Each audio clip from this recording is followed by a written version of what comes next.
একজন অনলি এসে পয়গম্বরকে বলে, পয়গম্বর, আল্লাহর পক্ষ থেকে আমি আসছি আপনার কাছে দুইটা অফার নিয়ে। কয়টা অফার? অফার বোঝেন? মোবাইলের অফার আছে না? রবি এয়ারটেলে অফার আছে, বাংলা লিংক সিমে অফার আছে, সর্বোচ্চ গ্রাহক সেবা দিচ্ছে জিপি গ্রামীণ সিম অফার আছে না নাই?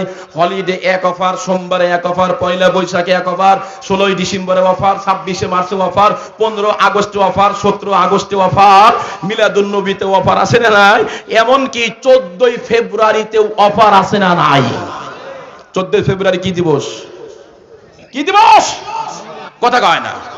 জি না, ইসলামে ভালোবাসা দিবস বলতে কিছু নাই। স্বামী স্ত্রী বৈধভাবে যখন তখন মহব্বত ভালোবাসা করতে পারে।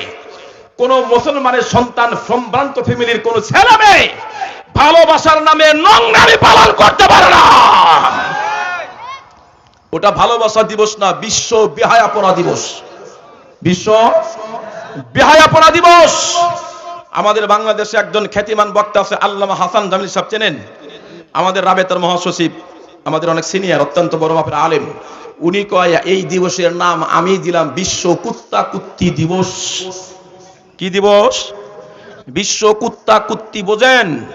কাতি মাস গেছে না, সব কথা খুইলে বলা যাবে না, আরো হুজুর এনে বসা। এজন্য মনে রাখবেন, ভালোবাসা দিবসের নামে নোংরামি ইসলামী শরীয়তে জায়েজ নাই। ওই দিবসে অফার কম না। আল্লাহ ডাক দেখা পয়গম্বর, এ দুনিয়ার মানুষ, মোবাইল কোম্পানিরা ভালো করে শোনো, তোমরা তো নানান রকমের অফার দাও, আমি আরো 1500 বছর আগে আমার নবীকে দুইটা অফার দিয়ে রাখছি। সুবহানাল্লাহ জোরে বলেন। কথা টানাই কেন? তোমার তো মাইক ভালোর কথা, মনিটর সুন্দর তো। সাউন্ড বক্স আর দাও এদিকে, কানে মাইক এখানে নাই না, সাউন্ড কম। আচ্ছা, আল্লাহ বলাই আমার নবীকে দুইটা অফার দিয়ে রাখছি। কয়টা অফার?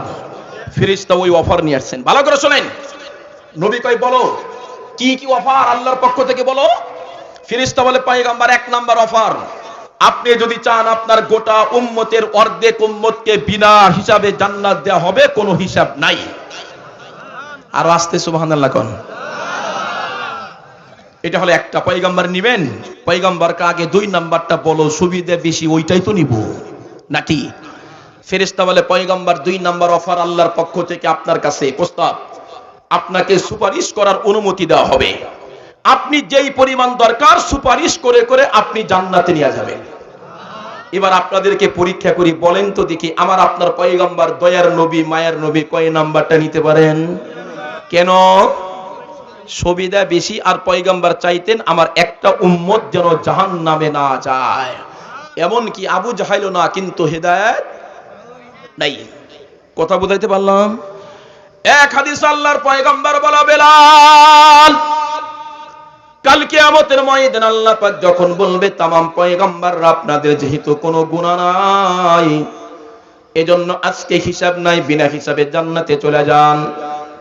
আহলুস সুন্নাত ওয়াল জামাতের আকীদা হলো, আদম নবী থেকে মুহাম্মদ পর্যন্ত একজন পয়গম্বর গুনাহ করে নাই। বড় পীর আব্দুল কাদের জিলানী আর শাহজালাল ইয়ামানিও যদি বলে অমুক পয়গম্বর গুনাহ করছে, বলতে দেরি হবে, ঈমান যাইতে দেরি হবে না। আল্লাহর পয়গম্বর, আল্লাহ বলবে, পয়গম্বর যেহেতু আপনাদের কোনো গুনাহ নাই, এজন্য হিসাবের দরকার নাই, বিনা হিসাবে জান্নাতে চলে যান। এই ঘোষণা দেওয়ার পরে হযরতে আদম পয়গম্বর সর্বপ্রথম জান্নাতের গেটে দাঁড়াইবেন। দেখবেন জান্নাতের গেট তালা দেওয়া। এই জান্নাতে প্রহরী, দরজা খুলে দাও। জান্নাতে প্রহরী বলবে, মান আনতা, আপনার পরিচয় ওপেন করেন। আনা আদমু নবিয়ুল্লাহ সফিয়ুল্লাহ। টাইম হয় নাই, আবার যাবে হযরতে নূহ পয়গম্বর, মান আনতা, আনা নূহ রাসূলুল্লাহ, আমি আল্লাহর প্রথম রাসূল নূহ পয়গম্বর। টাইম হয় নাই, আবার যাবে ইয়াকুব পয়গম্বর, ইউসুফ পয়গম্বর, ইলিয়াস আলাইহিস সালাম, জাকারিয়া পয়গম্বর। টাইম হয় নাই, আবার যাবে মূসা কালিমুল্লাহ, ঈসা রূহুল্লাহ। টাইম হয় নাই। সব জান্নাতি নবীরা বলবে, জান্নাতের প্রহরী প্রায় সব পয়গম্বর তো জান্নাতের গেটে আসলাম, এখনো কি তোমার টাইম হয় নাই? টাইম হয় নাই, শুনতে শুনতে আর ভাল লাগে না, তোমার টাইম কবে হবে? জান্নাতের প্রহরী এমন সময় বলবে, আরে কত নবীর নাম শুনলাম, আদম নবীর নাম শুনলাম, মুসা ঈসা নবীর নাম শুনলাম, ইয়াকুব নবীর নাম শুনলাম, ইব্রাহিম খলিলুল্লাহর নাম শুনলাম, এখন পর্যন্ত একজন পয়গম্বর নাম শুনলাম না। কার কথা বলো? আখেরি জামানার পয়গম্বর নবী মুহাম্মদুর রাসূলুল্লাহ কে আসে নাই? না, উনি আসে নাই। উনি কোথায়? উনি তো হাসরের ময়দানে সিজদায় পড়ে উম্মত উম্মতি বলে কাঁদেন। উম্মতের চূড়ান্ত ফয়সালা না হওয়া পর্যন্ত একটা কদম আল্লাহর পয়গম্বর জান্নাতের দিকে পা বাড়াবে না। আল্লাহু আকবার, জোরে বলেন। সেই নবীর উম্মত আমরা। কারা? কারা? আমরা। নবী কয় এদিকে যাও, আমরা ঠিক তার উল্টা দিকে যাই। রাসূল বলে দৈনিক নামাজ পড়বা কয় ওয়াক্ত? জোরে বলেন। 5 ওয়াক্ত। আমাদের মধ্যে কিছু লোক আছে আন্তাজে হুজুররা চিল্লায়, এত নামাজ পড়তে কইছে কেডা? এত নামাজের দরকার নাই, জীবনে জাত জুত করে একটা সেজদা দিলেই হয়। নাউযুবিল্লাহ, জোরে কোন। এই গ্রুপের লোক টাঙ্গালে নাই, কথা বলেন। কয় একটা সেজদা দিব, এক সেজদায় জান্নাত পার হয়ে জাহান্নামে যাব। তুমি তো তাই যাবা। কথা বলে, কথা বলে, বুঝেন নাই? বিশ্ব নবীর হাদিস দেখেন। তুমি আর কত বড় বুজুর্গ পীর সাহেব হইছো মিয়া, রাসূলের জীবনের শেষ ওয়াক্তের নামাজ বিশ্ব নবী সিদ্দিক আকবর ইমামতি করতেছেন। আল্লাহর পয়গম্বর আলী আর ইবনে আব্বাসের কাঁধে ভর করে মসজিদ নববীর সেহেন ফ্লোর ফেসরায়া ছেসরায়া পিছনে নামাজ পড়লেন। রাসূল তো এই কথা কোনোদিন বলেন নাই, জীবনে একটা সেজদা দিব। তুমি আর কত বড় কুতুব হইছো মিয়া, বাংলাদেশের লোককে দূর করার সময় আর নাই। এদেশের মানুষ এখন সচেতন। এক ওয়াজ দুই জায়গা করলে কয় হুজুর ওখানেই ওই ওয়াজ করছেন, ধরে কোন ঠিক কিনা? অতএব স্পষ্ট কথা, মানুষ এখন জাগ্রত। পীর মুরিদির ভণ্ডামি বাংলার জমিনে চলবে না, চলতে দেওয়া হবে না। হক্কানি পীর চোখে পড়ে না, রসুলপুর চোখে পড়ে না, চরমনায় চোখে পড়ে না, ঢালকানগর চোখে পড়ে না, কাপাসিয়া চোখে পড়ে না। কথা কয় না। এত সহজ জান্নাত, এত সহজ। সাবধান।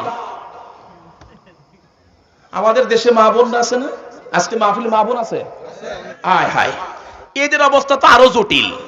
কার কাছে শুনছে, কার কাছে কিভাবে আল্লাহ ভালো জানে, ওরা জানে। ওদের বক্তব্য আমারে অনেকে প্রশ্ন করে, হুজুর মুরিদ না হইলে নাকি জান্নাত নাই? আমি বললাম এই কথা কোরআনেও নাই, হাদিসেও নাই। তবে হ্যাঁ, হক্কানি পীরের যদি বয়াত হইতে পারেন পর্দার মাধ্যমে আপনার লাভ আছে।